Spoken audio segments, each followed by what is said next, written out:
Hey Meadow Mage, what's up? I'm really digging the beard, not the rest of the look, but the beard. I really fucking like the beard. You should not be amazed that we made it this far. This is nothing compared to the bullshit your boss has in store for us. Do you have to try and kill me? Is that mandatory?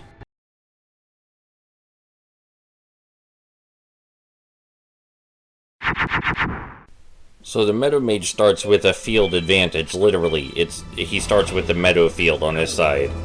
So all of his monsters will get a boost from that, but our twin-headed Thunder Dragon can still make out just fine. Now, notably, the Meadow Mage we're fighting, he can just fucking whip out a Millenium shield whenever he feels like it, but that's not a beater. It can be run over if you know what you're doing, and again, it's not a beater. So if you found out all 200 ways to fuse the twin-headed Thunder Dragon at this point, then you're probably doing fine still. When I was ignorantly on my first playthrough of this game, I was still having a good time right here, you know, fusing the twin-headed Thunder Dragon together, running everyone over. The entire game at that point had just boiled down to me waiting on the right cards to fuse the twin-headed Thunder Dragon.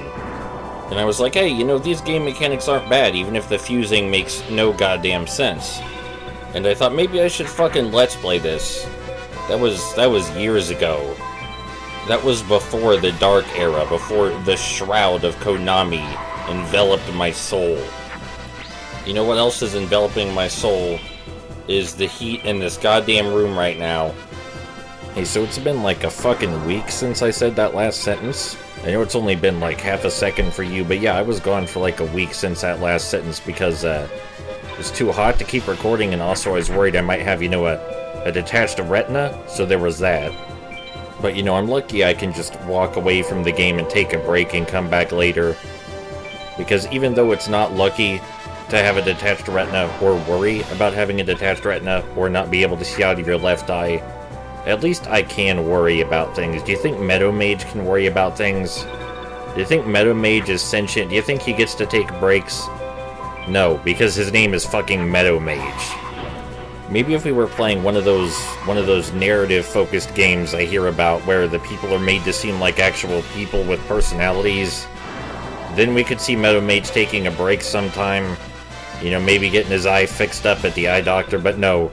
His name is fucking Meadow Mage. He doesn't have anywhere better to be, he doesn't have anyone better to see. He doesn't even know what it feels like to have a headache. You know, you could argue that Meadow Mage is lucky that he lives in a world where he's not allowed to make choices. But I've seen the end of Nobi Nobi Boy, alright? I was there when we reached Pluto. Alright, I was there, I saw the ending. And Nobi Nobi Boy said we're lucky to live in a world where we can make choices. Are you gonna fucking disagree with Nobi Nobi Boy? Because I don't think you are, because I don't think you've played it. And I could be lying to you. I'm not, but you don't know that.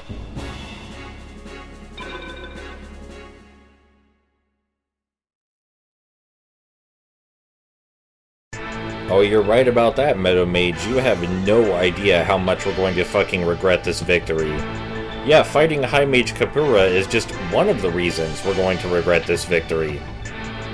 By the way, if we lose against this guy right here, this massive man, then we have to go back and fight Meadow Mage again. We can't just start over here.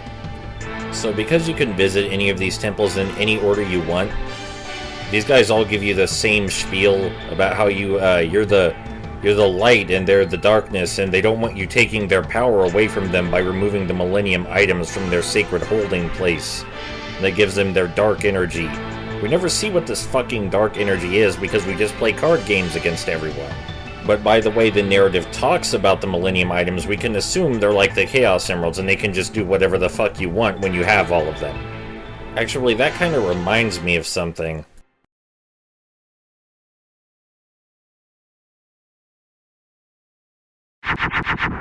Sorry, I lost focus on the game for a second. Anyway, High Mage Kapura, this asshole right here, this is where I realized how bullshit the game was during my casual playthrough. Because this fucking immense cheating bastard can just drop an entire Gate Guardian on the field, and he will often top deck exactly that monster.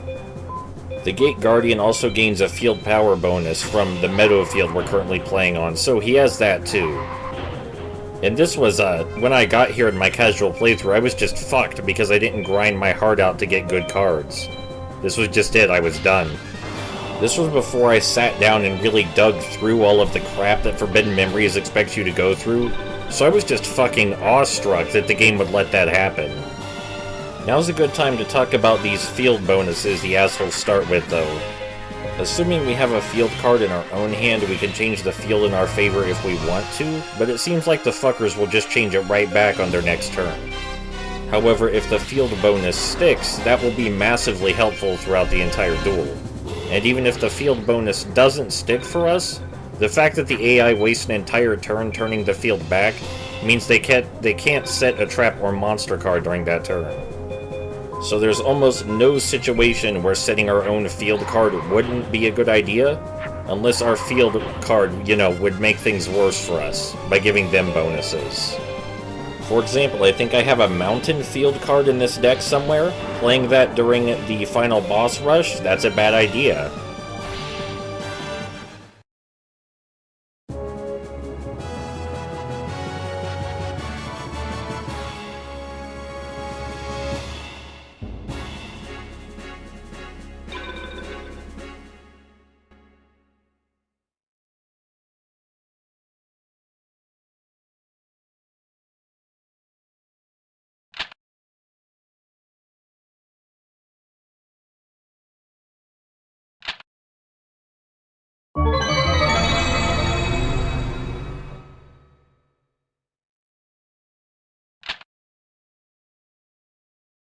Alright, now we got Kapura out of the way, who is easily the most annoying of all of the high mages, so just gonna go clean up everyone else and maybe find ourselves some new headquarters while we're at it.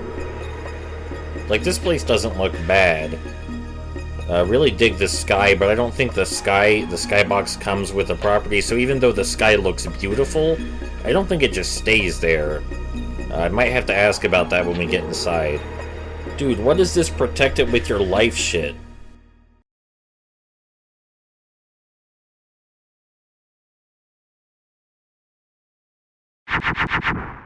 Does it look like I want to kill you because you lost a card game? Does it look like I want to kill anyone? Don't answer that. Forget I said anything about looks. Looks can be deceiving, and just because I am scowling right now does not mean I want to kill you. This doesn't have to be a shadow game. Nobody has to get their legs cut off by dark energy discs. See, my commentary is intelligent because I'm actually getting into the narrative and at the same time, subverting your expectations by trying to make the narrative seem more stupid than it actually is. So that way, when you find out there are reasons for the stupid-seeming things in the narrative, it'll actually come as a surprise, and you'll be like, oh, I guess that did make sense after all. I just thought this was stupid the whole time. I mean, I'm not saying the in-universe justification for all of this isn't stupid, but there is an in-universe justification for all of this. And my calling it stupid is just an attempt to build you up to the surprise. You know, the idea that these cards actually have power for a reason. But we can pretend I didn't say that, so I can go back to doing my shtick.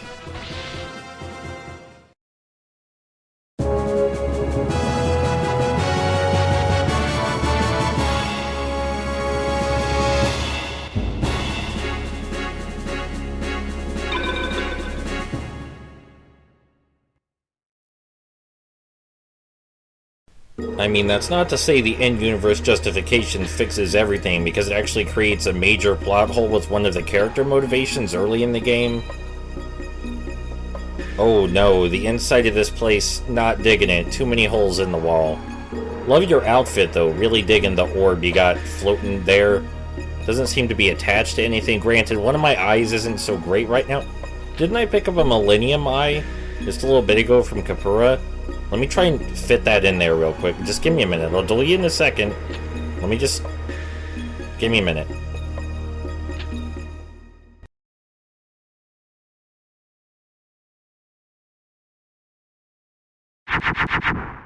So how does this work? Like, when Pegasus found a Millenium Eye, he didn't have to take his other eye out or anything, did he? He just sort of went in there. Because I don't think I'm qualified to take my eye out. You know, it's difficult to see out of right now, but I don't think I'm qualified to just take it out. I don't know if it'll, like, bleed everywhere, or the Jello will leak all over the laptop, or... Just, I'm trying to squish it in there, and it's not really... I mean, it hurts, but it's not glowing or anything. Okay, you know what? It's probably not a one-size-fits-all deal. Probably has to, like, be a chosen one or something that shoves the Millenium Eye in their eye socket. I can accept that. I got a backup plan. I'm just gonna look for Millenium Eye Patch on eBay or Etsy. You know, I'm sure some people will think that's a little fucking goofy. They're like, why are you wearing a Millenium Eye Patch? Is this some sort of cosplay thing? And I'm like, no, my eye, I can't actually see out of my eye. And they'll be like, dude, why are you making a joke out of your missing eye? And I'll be like, fucking because I want to, shut up. I mean, it's not missing yet, but you just gotta prepare for the future, you know? You could always go to the eye doctor and he'll be like, oh, no problem, you just lost all vision in your left eye temporarily, and I'll just fix that. But, you know, there's always the possibility that the retina will finish detaching before you get to the doctor, or it's something else that's even worse, and... So you gotta prepare for the future, you know, you gotta think long term. You know, I don't want to start counting my chickens before they hatch. I'm not gonna buy, like, a mass lot of eye patches or anything, but it can't hurt to browse, you know? If I do permanently lose all vision in my left eye, though, do you think I could add Let's Play with one eye to the titles of all my videos? Starting after this one, of course. I mean, ideally, it'll be fixed and I'll have both eyes for a long time, but just in case, do you think it would be in bad taste to add Let's Play with one eye to the future videos if I don't keep my eye? Because, I mean, I think I fucking deserve that, because I've been trying to play a licensed Cars video game lately, and it's really fucking hard with just one eyeball to go on.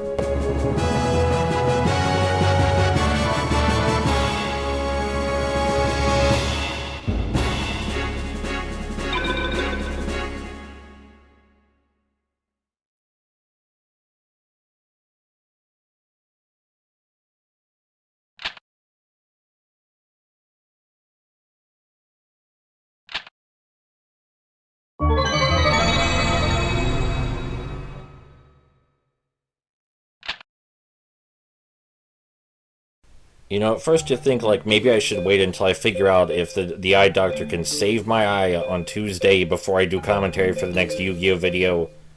But then another much stronger part of you is like, what if I turn this situation into video game commentary? Holy shit, this place looks great. After I take over Egypt, this might be the place. I'd have to see the inside first, but yeah, even the music here is great. This place looks fucking awesome. I think this is the one. I think this is the new headquarters. Look at that big eye in the middle. It's symbolic. What is with you guys in murder?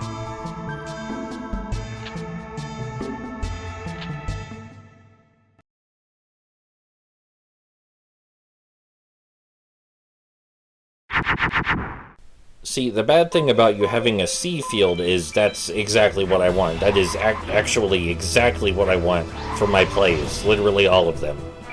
I mean, come on, let's skip the banter here. We both know, I've played this game enough to know, that you're not going to do anything surprising. I'm going to kick your ass. I have the right cards for it.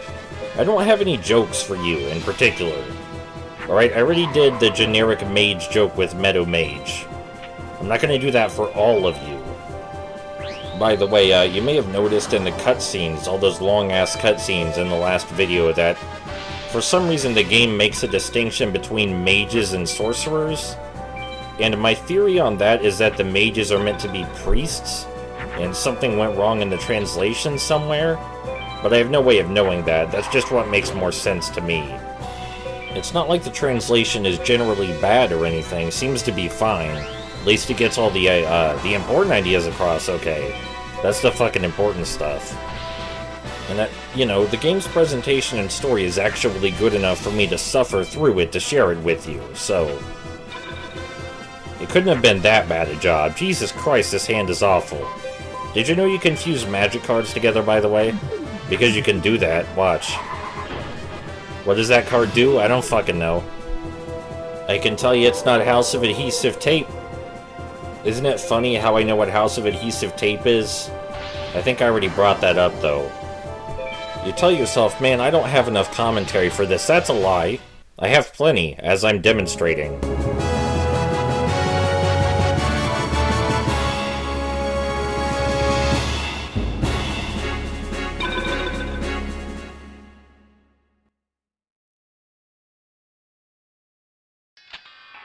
Yeah, blah blah, I lost, my power is fading. This music is amazing, by the way.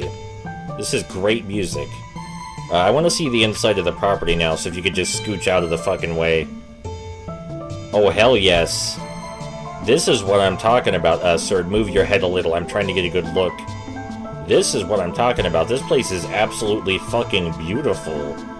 It's like serene in here. You could chill out in here for days. Sir, your head's like in the way of some of the real estate. I know you're trying to talk to me about how you've been the guardian of the Millenium items since time immemorial and blah blah, but I'm trying to appreciate this shit in here. Do those torches light themselves? Because that'd be fucking cool.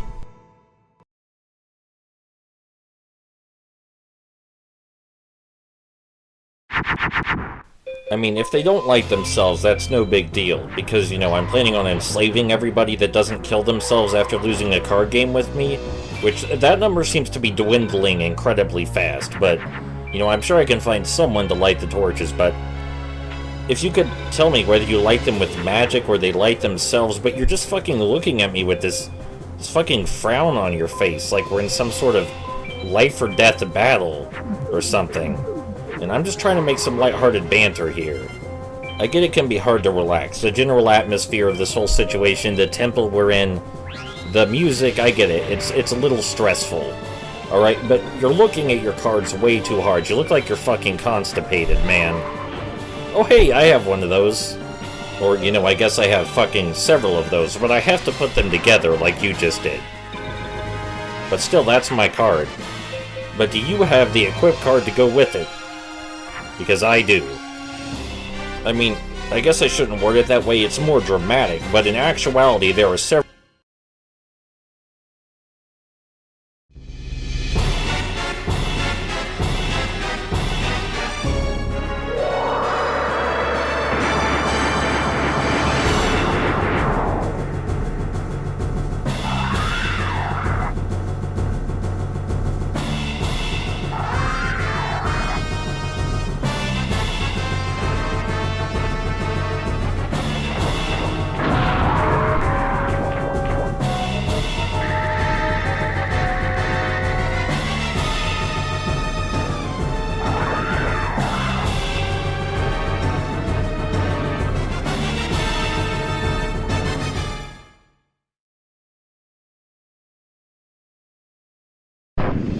I'm sure you're fucking trying your best, alright? I believe that. I'm sure you're trying harder than your best because you're cheating. Everyone in this game is cheating. Alright, but forgive me if I take some unmitigated pleasure in utterly destroying your ass after 25 hours of working toward it. You know, at least when I grinded in The Simpsons Road Rage, I had someone to help me with that, and we listened to music and chatted.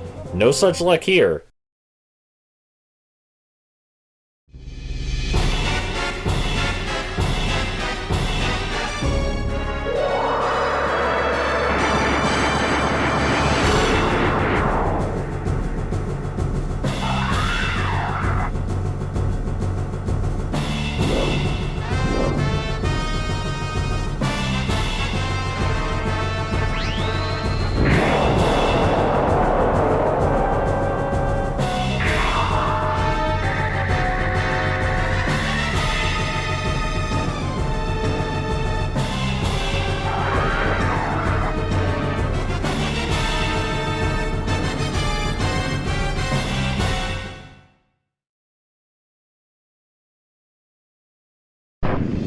That character model for the Millenium Shield is actually really fucking cool, and now I kind of want a figure of the Millenium Shield.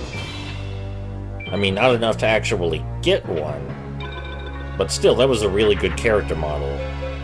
If I got a Yu-Gi-Oh figure, it would probably be some sort of fucking hipster card. You know, nothing sane. Nothing a normal person would want. You know, life's too short for sanity. Please don't quote me on that.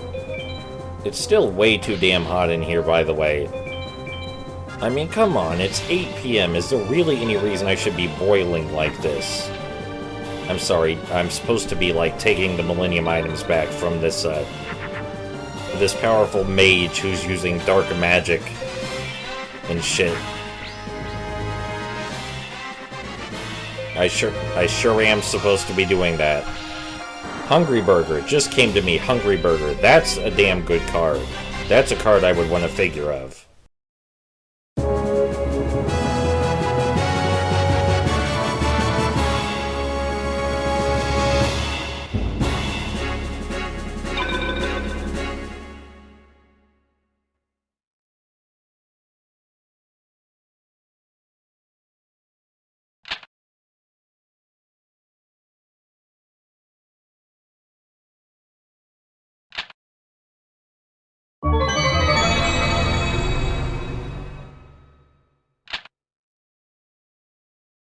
You know, sanity is kind of subjective anyway. Some people might consider it insane to make videos while you can't see out of your left eye, but, you know, I'm going to the doctor later. What am I supposed to do while I wait? Nothing? I don't think so.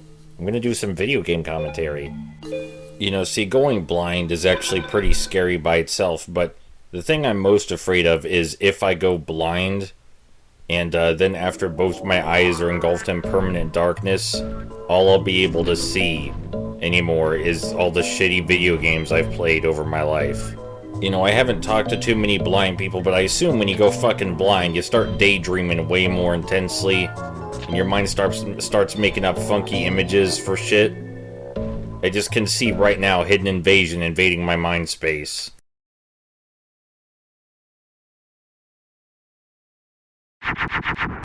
You know, I've never thought about it, but it's very possible that someone blind has watched my videos at some point. I wonder what impression they got. Because they can't see the gameplay. You know, I get on people's shit for being really bad at gameplay commentary and just explaining what's happening as it happens. Just basically fucking narrating what you can already see on screen without adding any insight to what's occurring or having any remark about it. But that's probably actually really fucking good for blind people. Well, it looks like we have Labyrinth Wall here, and someone did explicitly request to see the 3D animation for Labyrinth Wall. I don't think I can let them down. I don't think that would be responsible of me. So let's get that out of the way.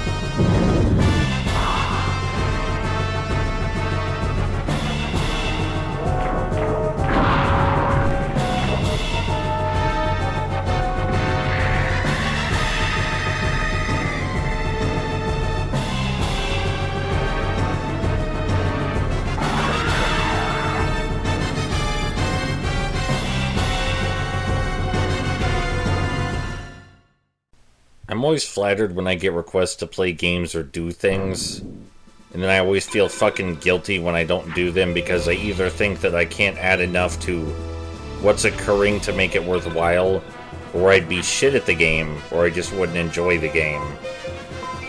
Easiest request someone ever gave me, 100% all the gang missions in Spider-Man 3 on the PS2. Took like fucking 4 to 5 hours, but who gives a shit? You just swing from place to place and smash the hit things button. It's a very zen experience. Actually, could someone just fucking request me to do a game I'm going to do anyway for once? You figure, because all the people who watch my videos are fucking weird people, including you, right there. You, I'm talking to you. All the people who watch my videos are weird people. You think, at least once, they would accidentally request a game that I'm going to play. Like they would accidentally request Sid the Dummy, or accidentally request Hello Kitty Roller Rescue, or accidentally request Cars Mater National. But no, they always have to request something that actually looks really good that I just don't have interest in. You feel me, Wasteland Mage? You feel what I'm saying? I don't think you do. You look like you're sweating bullets over there. I mean, my field's full of 4 twin-headed thunder dragons, so if you just want to give up now, you can. You don't have to do this honorable death bullshit.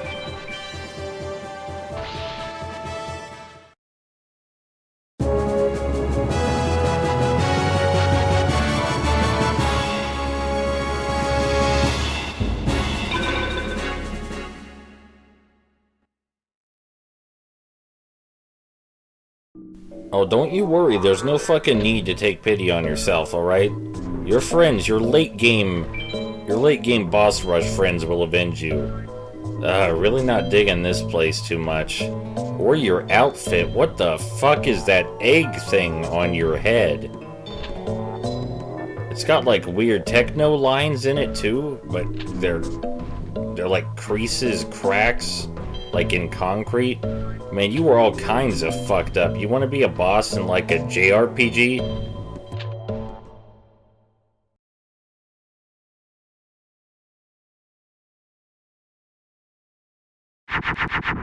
Okay, see, you actually had me going there for a second. When you shouted defend yourself, I thought you were just gonna like fucking deck me or shoot me across the room with a laser or something. But thank fuck we're just playing card games again. You know, this may be asking way too fucking much, but I really think that depending on the opponent you're facing, depending on their personality, you should either go first or second instead of always going first. Like, since this asshole was really aggressive, he should get to go first and I should go second.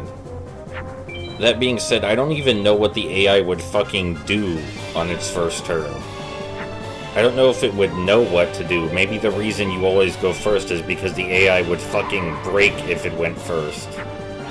Maybe the AI going first is the only way to stop it from fucking cheating, and that's why it never goes first. I made a crack about JRPGs having really weird and freaky boss designs, but I like that, and this guy's outfit could definitely be way freakier. He's got a good start on it, but it could be way more fucked up. Yeah, that weird egg on his head and those weird fucking sideways shoulder pads aren't things that anyone would ever have on their body at any point for any reason. But the cloak, you could definitely do a lot more with the cloak. They put a lot of damn effort into making their NPCs look distinct, though, and memorable, which is really fucking weird, but I appreciate the effort.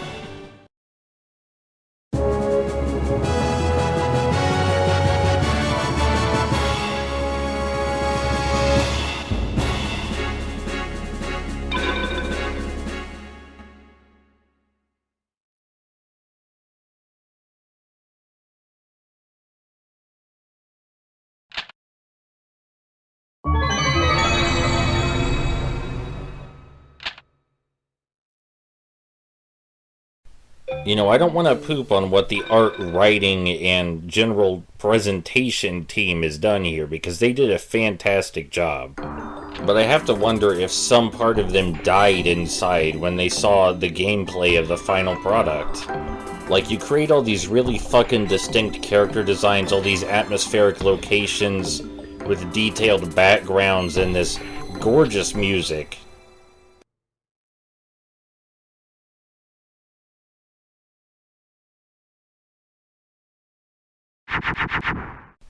And the product ships, and all your hard work, it went into this.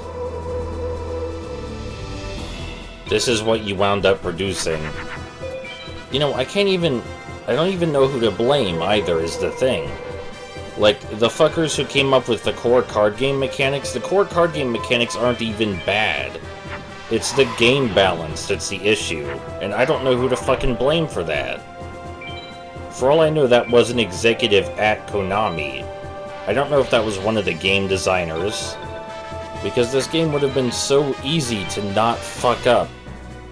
It would have been hard to make a genuine challenge. Sure, you'd have to monitor which cards dropped a lot more closely, and pay really good attention to which fusions did what at what point in the game, to make the difficulty progress at a reasonable pace. But to not make the game fucking horrible. There's so many, it's so fucking easy, just don't make it so goddamn hard to get the good cards. You know, making the AI a cheating bastard, yeah, that's a problem. But if you could get cards just as good as theirs, just as easily as they do, then it wouldn't fucking matter. Sure, the game wouldn't be great, and it could still be a lot better. But it would be better than what I'm playing right now.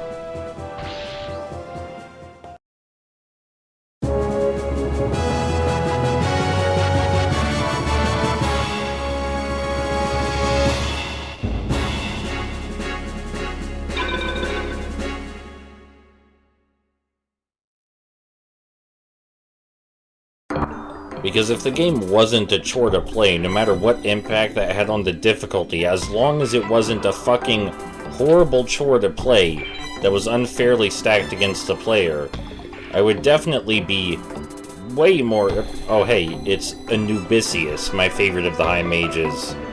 He's my favorite for a couple reasons, the first one being his name. The second one being that he's the only one of the High Mages that doesn't return in Falsebound Kingdom. Why do I know that? Because I fucking hate myself, I guess. But because he's the only High Mage that wasn't shoehorned into the disaster that is Falsebound Kingdom, I have more respect for him.